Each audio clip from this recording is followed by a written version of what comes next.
Chers frères et sœurs, bonjour. Bienvenue pour ce temps que nous voulons passer ensemble dans la communion fraternelle les uns avec les autres et avec le Seigneur. Encore une fois de plus, nous sommes chacun chez lui, confinés. Certains sont à Valence, d'autres à Montélimar, peut-être dans certaines localités aux alentours, peut-être même près ou loin, certains sont même aux extrémités de notre planète. Nous nous retrouvons ensemble pour célébrer le culte du Seigneur, pour chanter ses louanges, pour écouter sa parole, pour prier. On va même prier ensemble, on pourra même prier tous ensemble pour une fois. Voilà, dans certaines églises ça se fait. Nous allons pouvoir le faire, même si nous ne nous entendons pas prier tous en même temps. Nous pensons les uns aux autres. Certains sont dans l'épreuve, certains sont malades. Même certains d'entre nous sont dans le deuil. Nous savons que plusieurs ont perdu des bien-aimés. Voilà, nous pensons les uns aux autres. Et c'est aussi dans cet esprit que nous voulons nous soutenir et prier les uns pour les autres et célébrer donc le culte ensemble en ce moment. Voilà, nous sommes réunis au nom du Seigneur. Je vous salue avec ces salutations de l'apôtre Paul dans sa lettre à Philémon. Que Dieu notre Père et le Seigneur Jésus-Christ nous accordent la grâce et la paix. Voilà, je vous invite à chanter chez vous, là où vous êtes, cette prière du roi David lorsqu'il a trouvé la paix et la réconciliation avec Dieu après avoir péché. Annonce-moi l'allégresse et la joie, et les eaux que tu as brisées se réjouiront. Ensemble. Annonce-moi l'allégresse et la joie, et les eaux que tu as brisées se réjouiront. Détourne ton regard de mes péchés, efface toutes mes iniquités.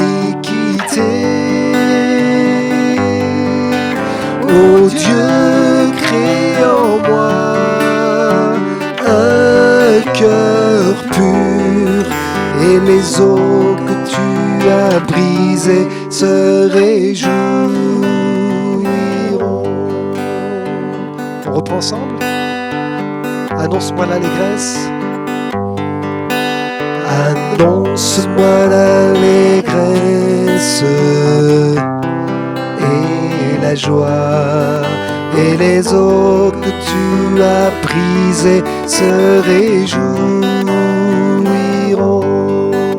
Annonce-moi l'allégresse et la joie, et les eaux que tu as brisées se réjouiront.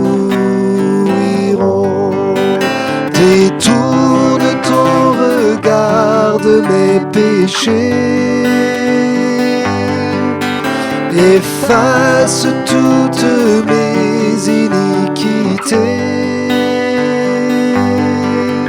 Ô Dieu, crée en moi un cœur pur, et les eaux que tu as brisées se réjouiront.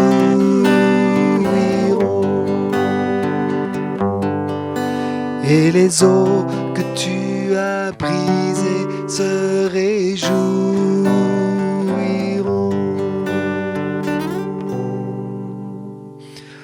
Merci Seigneur pour cette justification que nous trouvons en toi. Grâce au sang qui a coulé sur la croix pour nous. Merci pour ton pardon. Merci pour la réconciliation avec le Père. Merci pour ce libre accès devant le trône de ta grâce que tu nous as offert. Ô Seigneur, oui, nous te louons ce matin. Nous bénissons ton nom et nous voulons prier les uns pour les autres, Seigneur, pour qu'à chacun tu accordes une grâce toute fraîche comme celle qui se renouvelle chaque matin, comme nous le dit ta parole. Oui, Seigneur, nous voulons nous confier à toi et te remettre ces temps où nous pouvons chanter ta louange et écouter ta parole et être même à distance, en communion les uns avec les autres. Merci Seigneur pour tout cela. Amen. Amen.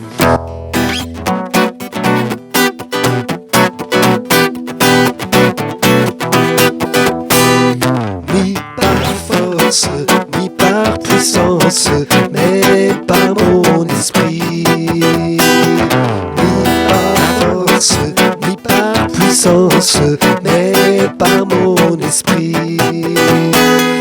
Que le faible dise je suis fort, tu ne craindras aucun tort, j'ai triomphé de la mort, oui par mon esprit, ni par force, ni par puissance, mais par mon esprit, ni par force, ni par puissance, mais par mon esprit.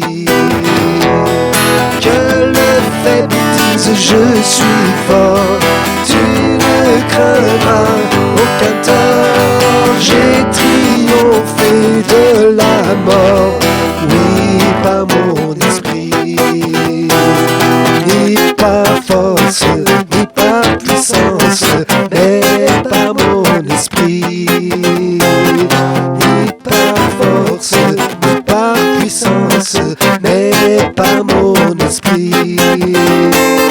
Que le faible dise je suis fort, tu ne craindras aucun tort, j'ai triomphé de la mort, oui par mon esprit, oui par mon esprit, oui par mon esprit. Voilà, je vous invite à une lecture. Il s'agit du début de l'épître de Paul aux Colossiens. Et voilà ce qu'il dit à ceux qui, à Colosse, font partie du peuple saint par leur union avec Christ et qui sont nos fidèles frères et sœurs en lui, que la grâce et la paix vous soient accordées par Dieu, notre Père. Voilà, encore une salutation et une bénédiction. On pourrait dire à ceux qui, à Valence, à ceux qui, à Montélimar, ou à ceux qui sont réunis au travers de cette vidéo, eh bien, qui font partie du peuple saint par leur union avec le Christ et qui sont fidèles en tant que frères et sœurs en lui, eh bien, que la grâce et la paix vous soient accordées par Dieu notre Père. Et je continue donc la lecture de cet épître qui dit ceci: nous exprimons constamment à Dieu, le Père de notre Seigneur Jésus-Christ, notre reconnaissance à votre sujet, dans nos prières pour vous. En effet, nous avons entendu parler de votre foi en Jésus-Christ et de votre amour pour tous les membres du peuple saint. Cette foi et cet amour se fondent sur ce qui fait votre espérance et que Dieu vous réserve dans les cieux. Cette espérance, vous l'avez connue par la prédication de la vérité, cet évangile qui est parvenu jusqu'à vous, comme il est aussi présent dans le monde entier, où il porte du fruit et va de progrès en progrès, ce qui est également le cas parmi vous depuis le jour où vous avez reçu et reconnu la grâce de Dieu dans toute sa vérité. Voilà, je saute un verset, je continue avec la prière de Paul et l'hymne à Jésus-Christ. Aussi, depuis le jour où nous avons entendu parler de vous, nous aussi, nous ne cessons de prier Dieu pour vous. Nous lui demandons qu'il vous fasse connaître pleinement sa volonté en vous donnant par le Saint-Esprit une entière sagesse et un parfait discernement. Ainsi, vous pourrez avoir une conduite digne du Seigneur et qui lui plaise à tous égards, car vous porterez comme fruit toutes sortes d'œuvres bonnes et vous ferez des progrès dans la connaissance de Dieu.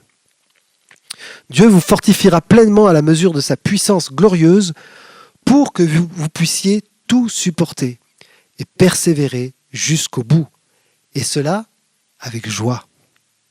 Vous exprimerez votre reconnaissance au Père qui vous a rendu capable d'avoir part à l'héritage qu'il réserve dans la lumière aux membres de son peuple saint. Car il nous a arrachés au pouvoir des ténèbres et nous a fait passer dans le royaume de son Fils bien-aimé. Étant unis à lui, nous sommes délivrés, car nous avons reçu le pardon des péchés. Ce Fils, il est l'image il est l'image du Dieu que nul ne voit. Il est le premier-né de toute création, car c'est en lui qu'ont été créées toutes choses, dans les cieux comme sur la terre, les visibles comme les invisibles, les trônes et les seigneuries, les autorités, les puissances. C'est par lui et pour lui que Dieu a tout créé. Il est lui-même bien avant toute chose, et tout subsiste en lui. Il est lui-même la tête de son corps, qui est l'Église. Ce Fils est le commencement, le premier-né de tous ceux qui sont morts, afin qu'en toute chose il ait le premier rang. Car c'est en lui que Dieu a désiré que toute plénitude ait sa demeure. Et c'est par lui qu'il a voulu réconcilier avec lui-même l'univers tout entier, ce qui est sur la terre et ce qui est au ciel, en instaurant la paix par le sang que son Fils a versé sur la croix. Or, vous autrefois, vous étiez exclus de la présence de Dieu. Vous étiez ses ennemis à cause de vos pensées qui vous amenaient à faire des œuvres mauvaises. Mais maintenant, Dieu vous a réconciliés avec lui par le sacrifice de son Fils qui a livré à la mort son corps humain pour vous faire paraître saints, irréprochables et sans faute devant lui. Mais il vous faut bien sûr demeurer dans la foi, fermement établis sur ce fondement, sans vous laisser écarter de l'espérance qu'annonce l'Évangile. Voilà ce que nous étions autrefois et ce que nous sommes aujourd'hui. Eh bien, il y a eu cette grande libération, cette grande nouveauté dans notre vie par l'œuvre de Jésus.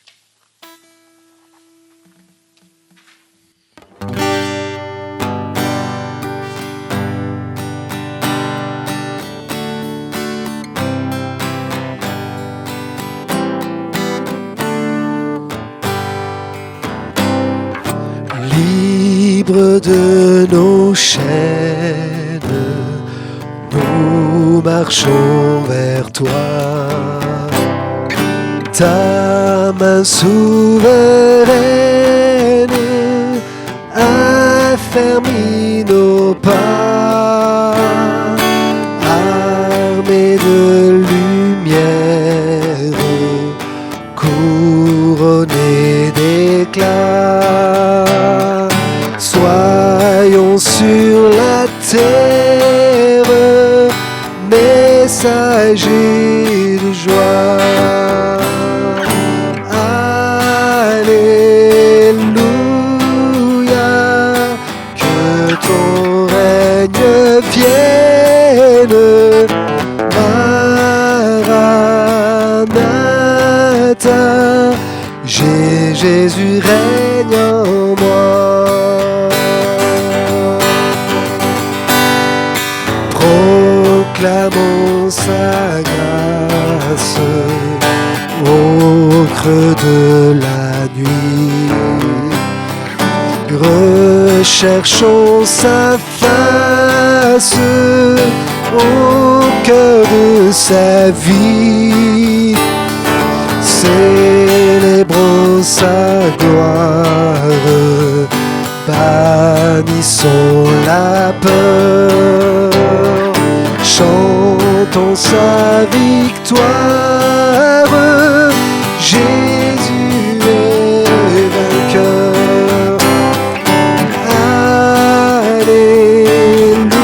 Alléluia, que ton règne vienne.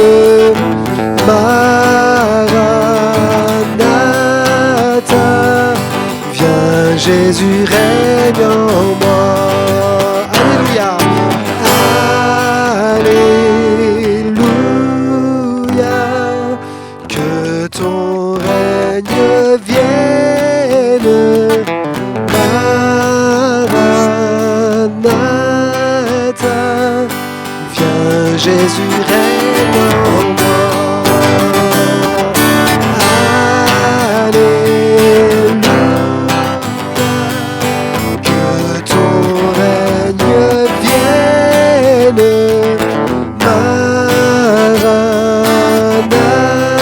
Maranatha,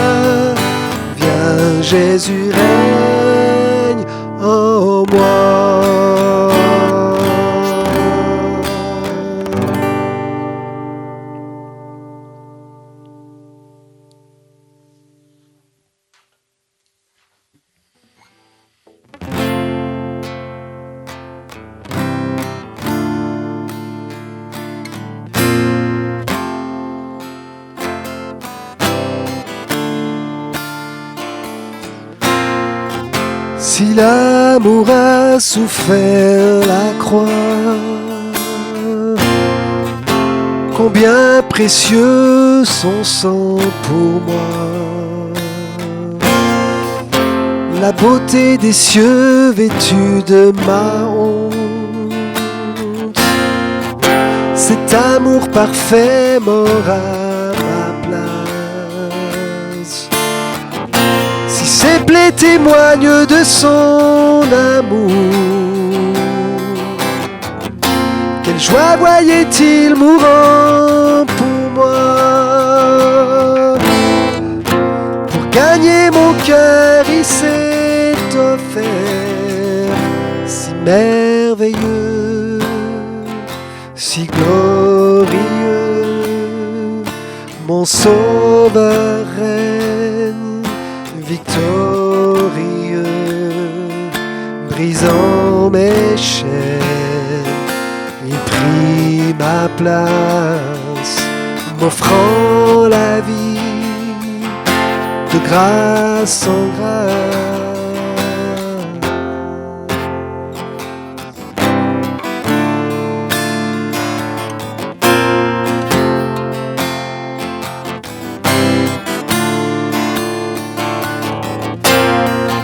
Si les cieux ont vaincu ce tombeau, combien grand est l'espoir en ton nom. Cette passion qui a dépouillé l'enfer, cette promesse qui a fait rouler la pierre.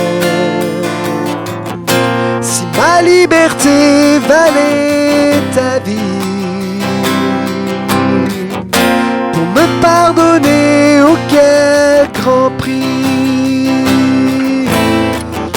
Oui, par amour tu as tout payé, si merveilleux, si glorieux. Mon sauveur règne victorieux, brisant mes chaînes. Il prit ma place, m'offrant la vie, de grâce en grâce.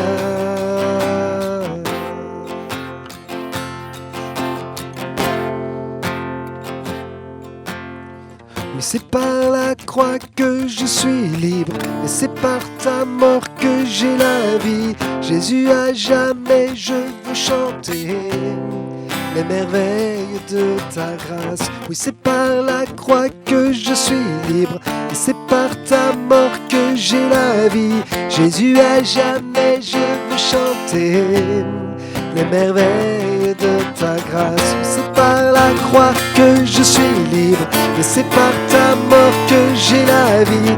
Jésus, à jamais je veux chanter les merveilles de ta grâce. Oh, mon âme veut chanter les merveilles de ta grâce. Oh, mon âme veut chanter, si merveilleux, si glorieux. Mon sauveur règne victorieux, brisant mes chaînes, brisant mes chaînes. Il prit ma place, il prit ma place, m'offrant la vie, de grâce en grâce, de grâce en grâce. Oui, c'est par la croix que je suis libre, et c'est par ta mort que j'ai la vie. Jésus, à jamais je veux chanter les merveilles de ta grâce. Oui, c'est par la croix que je suis libre, et c'est par ta mort que j'ai la vie.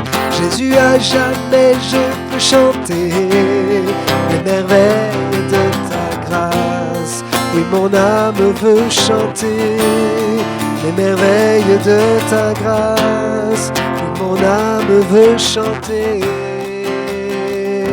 si merveilleux, si glorieux. Mon sauveur règne victorieux, brisant mes chaînes, il prit ma place, offrant la vie de grâce en grâce.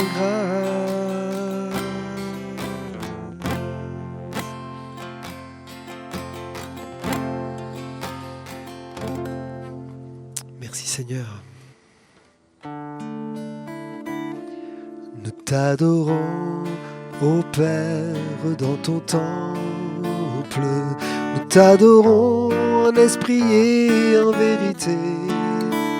Tu habites nos louanges. Nous t'adorons en esprit et en vérité. Car un jour près de toi vaut mieux que 1000 ailleurs. Je désire habiter dans ton temple, car un jour près de toi vaut mieux que 1000 ailleurs. Je désire habiter dans ta maison, Seigneur. Nous t'adorons, ô Père, dans ton temple. Nous t'adorons en esprit et en vérité. Tu habites nos louanges, nous t'adorons en esprit et en vérité. Car un jour près de toi vaut mieux que 1000 ailleurs. Je désire habiter dans ton temple, car un jour près de toi vaut mieux que 1000 ailleurs. Je désire habiter dans ta maison, Seigneur. Je désire habiter dans ta maison, Seigneur. Je désire habiter dans ta maison, Seigneur.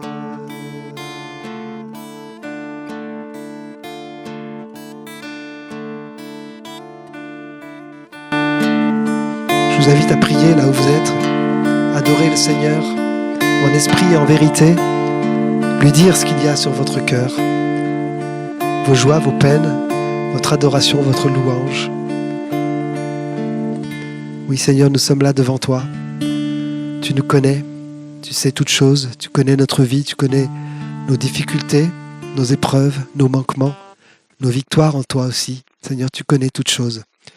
Nous te bénissons, nous te louons, nous voulons dire combien nous t'aimons, combien tu mérites que nous prenions du temps pour simplement élever nos voix pour dire ta gloire. Oui Seigneur, gloire à toi, béni sois-tu. Prions les uns et les autres, chez nous, chacun chez soi, et apportons ce bouquet de louanges, de prières fraîches au Seigneur ce matin.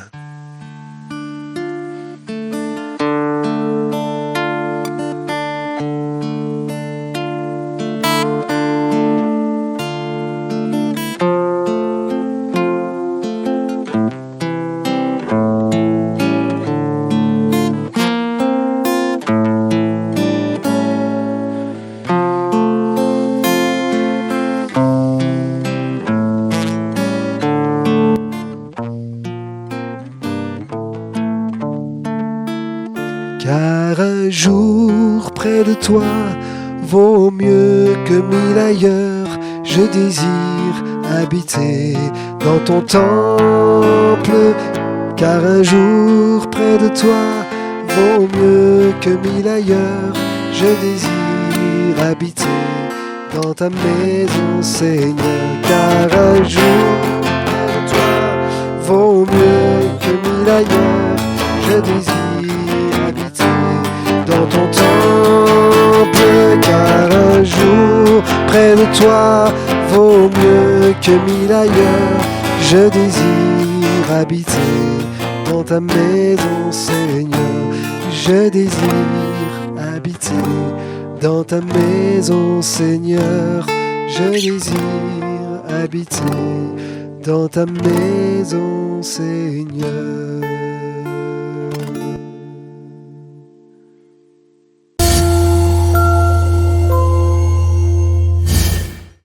Bonjour à toutes et à tous, juste un petit message pour vous dire que ça va mieux. Pour ceux qui ne savaient pas, j'ai eu des problèmes de poumons et voilà, du coup depuis le temps ça va mieux.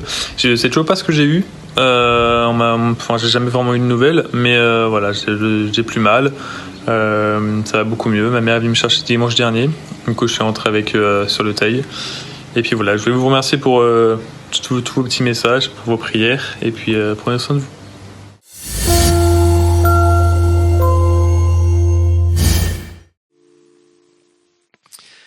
Nous allons donc avoir un moment pour écouter la parole de Dieu maintenant. Nous accueillons notre pasteur Élie Jalouf et nous le remercions pour son ministère auprès de nous. Voilà, à toi Élie.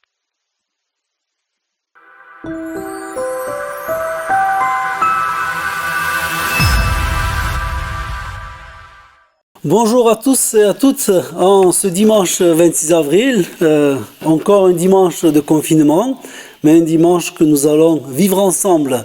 Merci encore à l'équipe technique de Montélimar ainsi que celle de Valence, et merci aussi à Pierre de nous avoir conduits dans la louange ce matin. J'aimerais avec vous traiter d'un thème qui, je dois vous l'avouer, pendant des années m'a travaillé, les premières années de ma vie chrétienne. C'est la question de la prière, et je vous dirai plus exactement de quelle sorte de prière il va s'agir aujourd'hui. Enseigne-nous à prier, c'est ce que les disciples ont demandé à Jésus, et Jésus les a enseignés avec beaucoup de vérité et puis de contenu, la prière du Notre Père. Et la question, c'est que la Bible est remplie de textes qui peuvent aussi nous inspirer dans la prière, tels que les psaumes. Et ça, c'est intéressant de prier aussi selon les psaumes. Mais devons-nous prier les psaumes tels que ceux-ci, qui dit par exemple au psaume 17, verset 14, « Seigneur, par ta main, chasse les méchants de la terre, loin des habitants du monde. Voilà tout ce qu'ils méritent dans cette vie. Remplis leur ventre de choses amères que tu gardes pour eux et que leurs enfants en soient rassasiés et qu'il en reste encore pour leurs petits-enfants. » Je ne sais pas pour vous, mais c'est assez violent comme sujet de prière. Et dans la Bible, et dans les psaumes, il y a une dizaine de psaumes qu'on appelle les psaumes de malédiction. Et celui qui est peut-être le plus connu et le plus complet dans sa panoplie, c'est le psaume 109, écrit par David. Alors David commence en disant ceci, « Dieu de ma louange, ne te tais point, car ils ouvrent contre moi une bouche méchante, une bouche rusée. Ils parlent avec une langue mensongère. Ils m'environnent de paroles haineuses et me font la guerre sans cause. Tandis que je les aime, ils m'accusent. Mais moi, j'ai recours à la prière. Ils me rendent le mal pour le bien, la haine pour mon amour. » Jusque là, ça va. C'est une plainte de David. Mais regardons la suite. « Place-les sous l'autorité d'un méchant, qu'un accusateur se tienne à sa droite.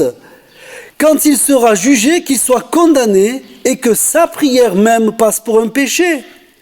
Que ses jours soient peu nombreux, que notre prenne sa charge, que ses fils deviennent orphelins et sa femme veuve. » Et on pourrait continuer, et je pense qu'on va s'arrêter là parce que honnêtement, ça nous met un peu mal à l'aise.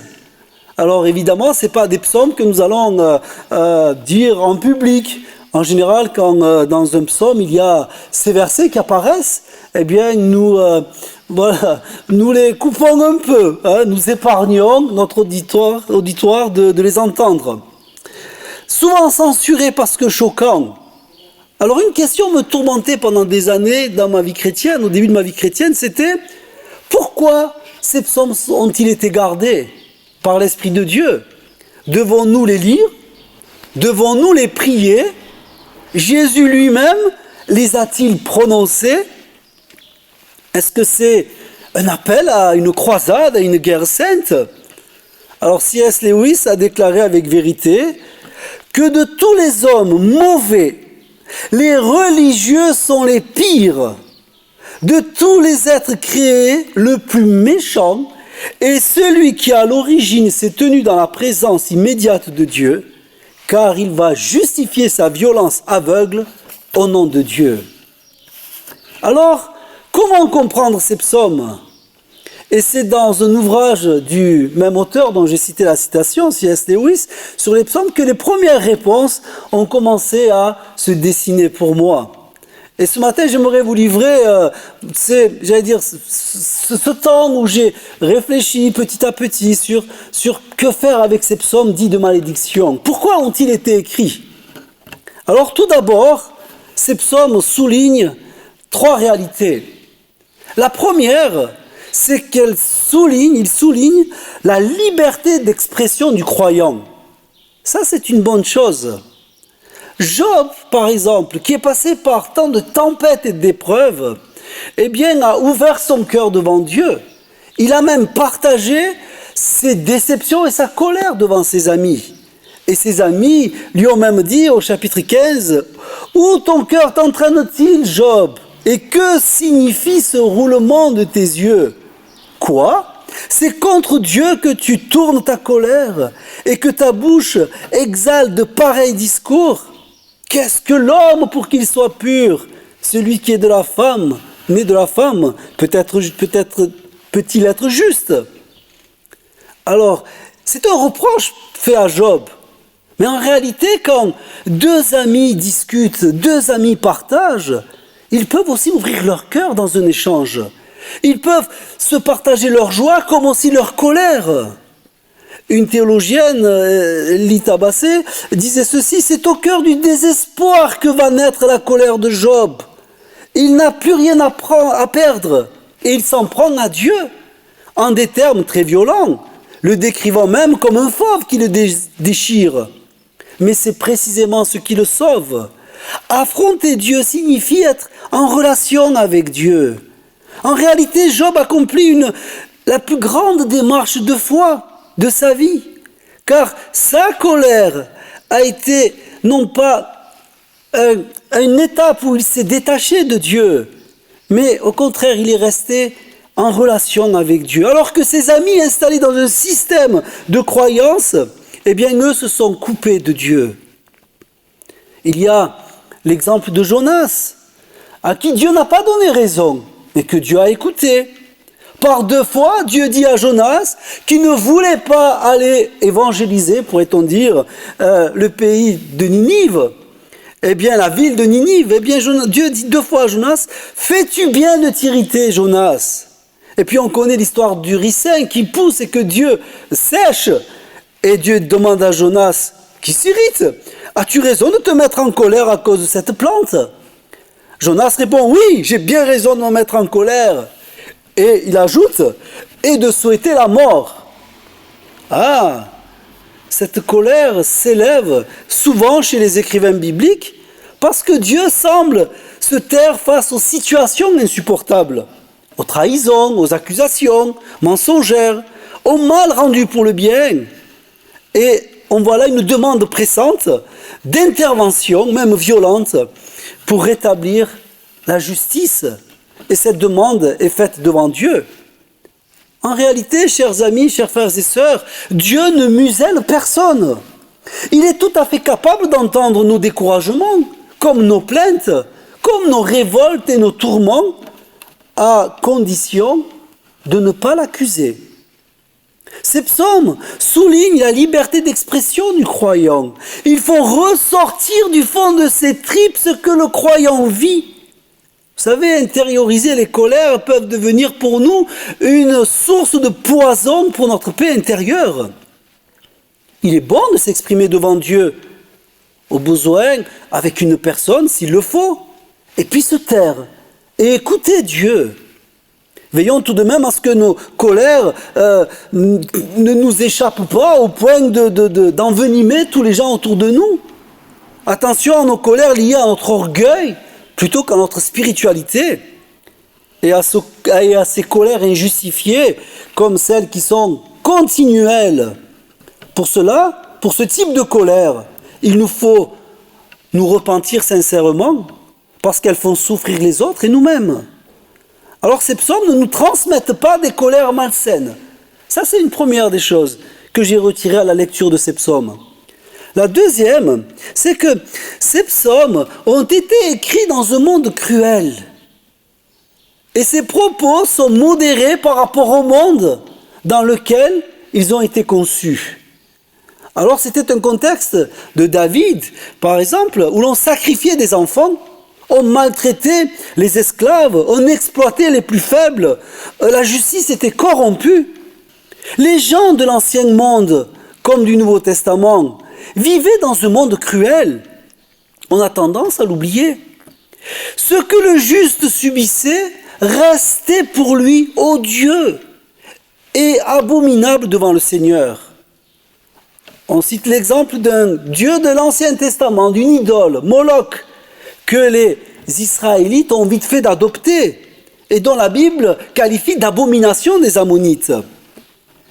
Les biblistes disent que le culte de Moloch comportait des holocaustes d'enfants brûlés vifs.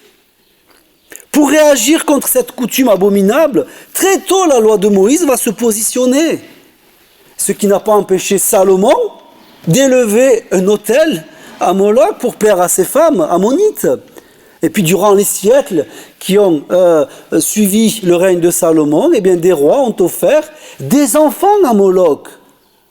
C'est un contexte de cruauté que les psalmistes connaissent et dans lequel ces psaumes de malédiction ont été écrits. C'est quelque chose de plus qu'une simple colère. C'est un monde cruel qui est décrit et dont les psalmistes sont en train de souligner et de se plaindre. Alors, ces psaumes de malédiction soulignent la liberté d'expression du croyant. Il faut rappeler qu'ils ont été écrits dans un monde très cruel. Et puis ces psaumes traduisent enfin la sensibilité de l'homme juste face à ce qui est injuste. Je suis parfois surpris par mes propres réactions, peut-être vous aussi, face à certaines histoires ou films. Nous prenons parti pour la cause du méchant. On est presque prêt à l'encourager pour qu'il s'échappe à la police qui lui court derrière. On le soutient, comme on soutient la cause de l'adultère, et on comprend la tristesse du traître, et on valide les meurtres. Dans notre cœur, tout cela. On est loin de ces psalmistes. On est indifférent et égoïste. Et ces psaumes ne partagent pas ce point de vue. Ça me rappelle l'histoire d'un juge qui écoutait un avocat prendre la défense d'un jeune homme qui avait tué son père et sa mère. Alors l'avocat se lève et dit « Faites grâce à ce jeune homme, monsieur le juge, s'il vous plaît, ayez un peu de cœur, voyons. Avez-vous pensé à ce que va devenir maintenant ce pauvre orphelin ?» Nous sommes peut-être un peu trop habitués à l'injustice autour de nous. Proverbe 17,15 déclare ceci. Celui qui dit que le coupable est innocent et celui qui condamne le juste sont tous deux en abomination à l'Éternel. Il n'y a qu'à lire le livre des 12 petits prophètes pour comprendre combien l'injustice sociale était d'abord injuste vis-à-vis de Dieu. Et nous avons une illustration dans le livre des Nombres. Lorsque le peuple de Dieu est en train de rentrer à la porte de la terre promise, ils ont un pied qui a franchi la porte. Ils sont presque à l'intérieur. Et voici que le peuple de Moab, pour vaincre les enfants d'Israël, ce peuple va entraîner les enfants d'Israël à un culte de prostitution. Et au Nombre 25, on peut lire ceci. À ce moment-là, un Israélite arrive au milieu de ses frères avec une Madianite. Il l'entraîne sous sa tente. Moïse et toute la communauté d'Israël, c'est-à-dire les fidèles, sont en train de pleurer à l'entrée de la tente de la rencontre quand ils voient l'homme et la femme.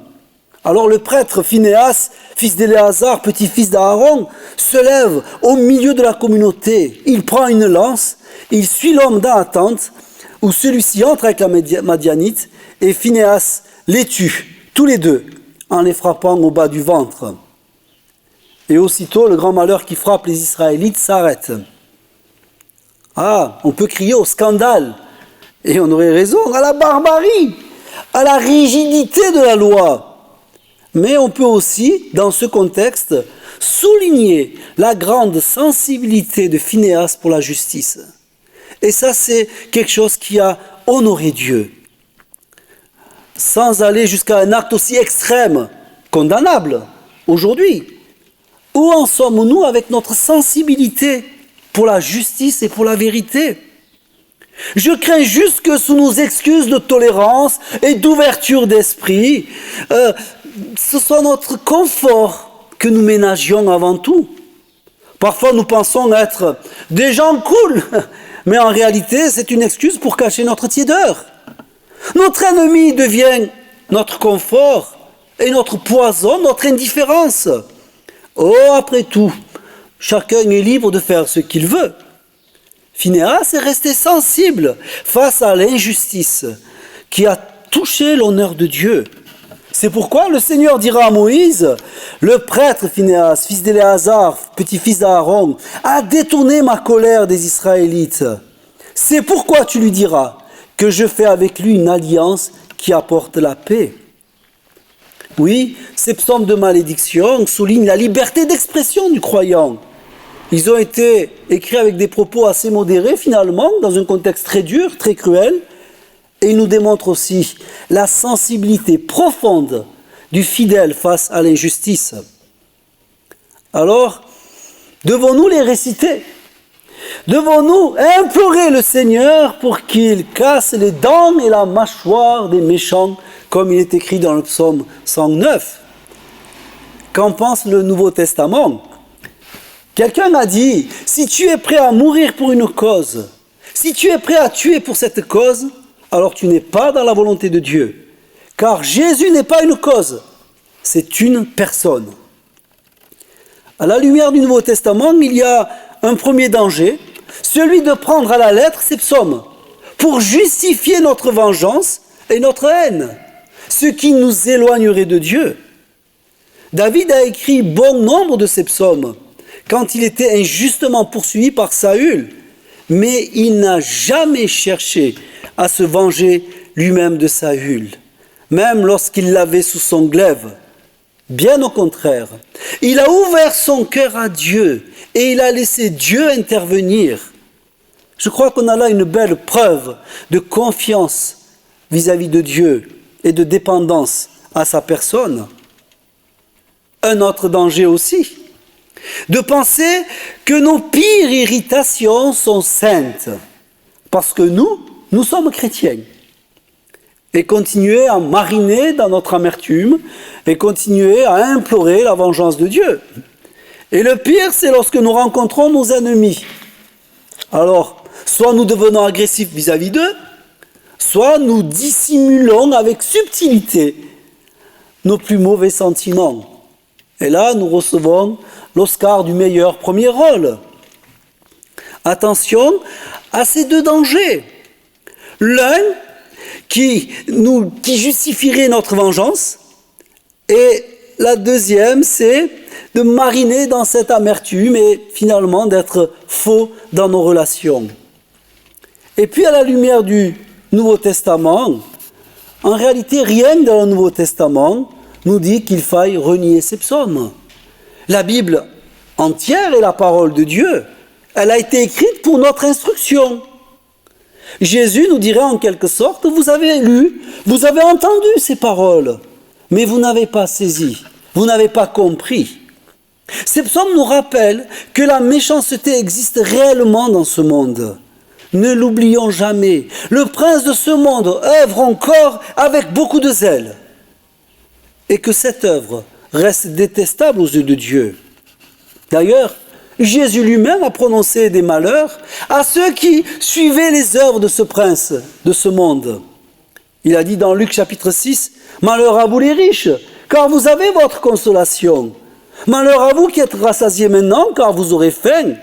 Malheur à vous qui riez maintenant, car vous serez dans le deuil et dans les larmes.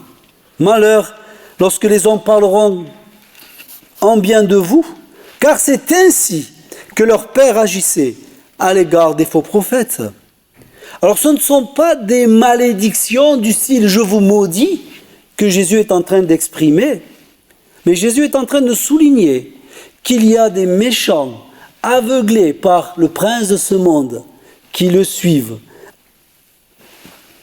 C'est un appel à la justice face à l'égoïsme, l'indifférence, à la moquerie.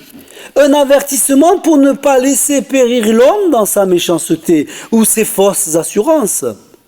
La nouveauté du Nouveau Testament, c'est que ce Sauveur dont nous avons tous besoin nous a été donné, il s'appelle Jésus. Et il dit en Jean 3, 17, « Dieu en effet n'a pas envoyé son Fils dans le monde pour juger le monde, mais pour que le monde soit sauvé par lui. » Mais un jour Jésus se présentera comme juge et la justice régnera. Et les injustices que nous avons subies et que ce monde a subies passeront devant son tribunal. Le méchant, s'il persiste, sera réprimandé, comme ces psaumes le suggèrent. En attendant, mes frères et sœurs, chers amis, en attendant, prions. Prions pour nos ennemis, non qu'ils périssent ou qu'ils prospèrent dans leur méchanceté, mais pour qu'ils rencontrent celui par qui seul la condamnation éternelle est enlevée. Demandons au Seigneur de nous donner la force d'aimer, la force de pardonner et de bénir ceux qui nous persécutent. En réalité, cela demande beaucoup de courage et de sagesse. Et cela demande dans nos prières d'abord une première étape, celle de demander au Saint-Esprit son secours constant dans nos vies. Que le Seigneur vous bénisse et que le Seigneur nous enrichisse de sa parole, afin que nous puissions être encore plus près de lui et saisir sa pensée, en vous souhaitant un bon dimanche. Merci Élie pour cette prédication. Je vous propose de nous bénir mutuellement les uns les autres avec ce simple chant de bénédiction. Paix sur toi.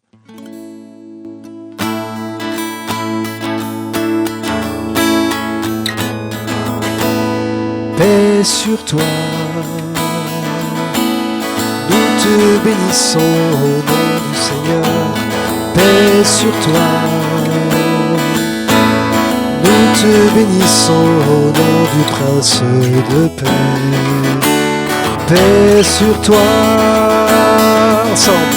Paix sur toi. Nous te bénissons au nom du Seigneur. Paix sur toi. Nous te bénissons au nom du Prince de paix. Paix sur toi. Paix sur vous. Paix sur vous. Nous vous bénissons au nom du Seigneur. Paix sur vous. Nous vous bénissons au nom du Prince de paix. Paix sur vous. Paix sur vous. Paix sur vous.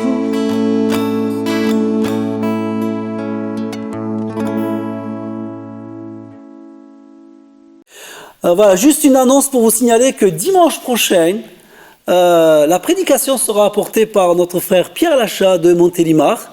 Vous savez qu'il va s'impliquer pendant 14 mois dans l'église de Montélimar. Que le Seigneur le conduise et le bénisse dans ses préparatifs et qu'il lui mette à cœur un message de la part de Dieu pour chacun. Der Jesusin schnorke, jev as zoser. Que la grâce de notre Seigneur Jésus-Christ, l'amour de Dieu le Père et la communion du Saint-Esprit soient avec vous tous. Amen.